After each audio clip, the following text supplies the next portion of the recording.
Il y a du droit. Michel Burgon. Bonjour.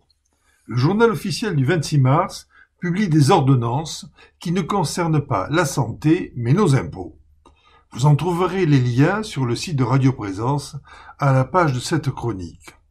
Les articles 10 et 11 concernent les droits de donation et de succession. Il s'agit de la suspension de certains délais à compter du 12 mars 2020 et jusqu'à l'expiration d'un mois après la date de cessation de l'état d'urgence sanitaire qui reste à venir. À l'avantage de l'État, paralysé, il y a suspension des délais de prescription du droit de reprise de l'administration fiscale qui devrait arriver à terme le 31 décembre 2020. Le droit de reprise ne concerne pas la couture, mais le pouvoir de vérification et de contrôle des déclarations fiscales. Est aussi prorogé les délais de procédure de contrôle et de recherche en matière fiscale et ceux applicables en matière de rescrit. Toutefois, le report ne s'applique pas aux déclarations servant à l'imposition et à l'assiette, à la liquidation et au recouvrement des impôts, droits et taxes.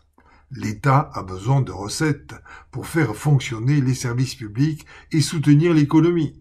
Les déclarations de succession sont concernées par cette exception.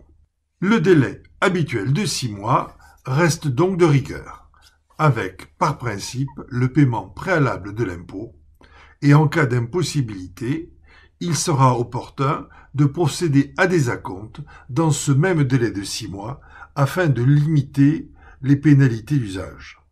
L'enregistrement d'une déclaration implique le paiement préalable de l'impôt pour être reçu. Les contribuables doivent donc s'efforcer à respecter les délais. Par ailleurs, le comptable public pourra poursuivre le recouvrement au-delà du traditionnel délai de prescription de 4 ans, pourvu qu'il ne dépasse pas la prolongation ainsi instituée. Avec une augmentation attendue du nombre de décès, l'État prend donc ses précautions pour encaisser la recette indirecte du coronavirus qui représente en moyenne, tout patrimoine confondu, une somme d'environ 23 000 € par décès. Je vous laisse le soin de faire de macabres calculs de probabilité. Il faut pourtant aborder le sujet. Beaucoup d'entre nous disparaîtront alors que ce n'était pas leur tour, ou disons qu'ils seront pris par surprise. Sujet à risque, réexaminez votre situation.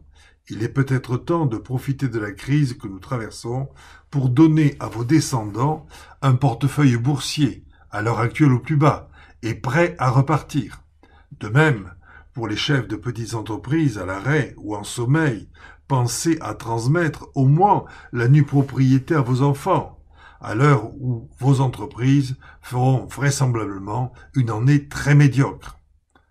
À la semaine prochaine, si tout va bien.